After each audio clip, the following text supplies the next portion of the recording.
Good morning. We are going to do a little practicing with our practice set today. We've been through the first 6 forms in Book 3 in all the classes this semester so far. So I thought we'd do a couple of instructions for some of the other forms. We'll start with Form 7, and we'll go forward from there. But let's just see what Form 7 has for us. This is a picture of Form 7. If you look, you see this is our form. So we're going to use the date that's printed on the form, April the 3rd. This is an invoice to Day and Night Fitness Centers. So we've sold them $12,162.50 worth of merchandise, and the cost of the merchandise to us was $7,784. So we're going to record this since we sold it, and we sold it on account. You can tell that it's the terms say 210N30.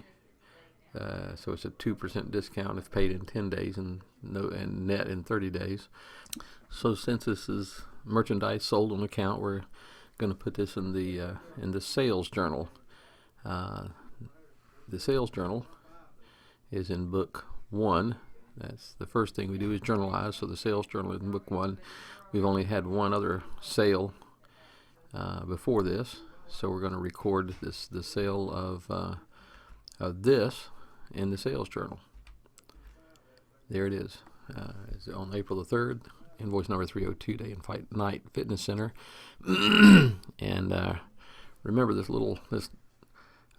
black line. Put your numbers in the right place. You can see I had a little trouble with mine. Had to white it out, but I enter the amount of the invoice here, and I enter the amount of the cost of the merchandise here. So this would be a debit to sales and a debit to accounts receivable and a credit to sales, and this is a debit to cost of merchandise sold and a credit to merchandise inventory. Now we don't have to record these numbers in the general ledger accounts, but we do have to record the receivable in Day and Night Fitness Center. So we're going to go to the accounts receivable journal now, accounts receivable subsidiary ledger, and open up Day and Night Fitness Center. They don't have a balance forward, so we can start fresh with those guys. We're going to record the $12,162.50 that they owe us in here. And there it is. We got our date, year, month, and day here. A debit of $12,168.50 and a balance, which we assume is going to be a debit of $12,168.50. We assume it's a debit because accounts receivable has a debit balance. Let me go back and show you something. And that is that let me go back to the sales journal. In the sales journal, you can see that the accounts receivable, it says accounts receivable debit. So once you get this right, it's very easy in the ledger to go ahead and record it in the right place because it's a debit to accounts receivable.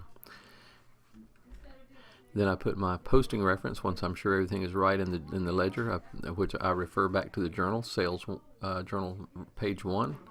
And in the sales journal, I use a check mark in the posting reference column to let me know that I've posted this to the subsidiary ledger.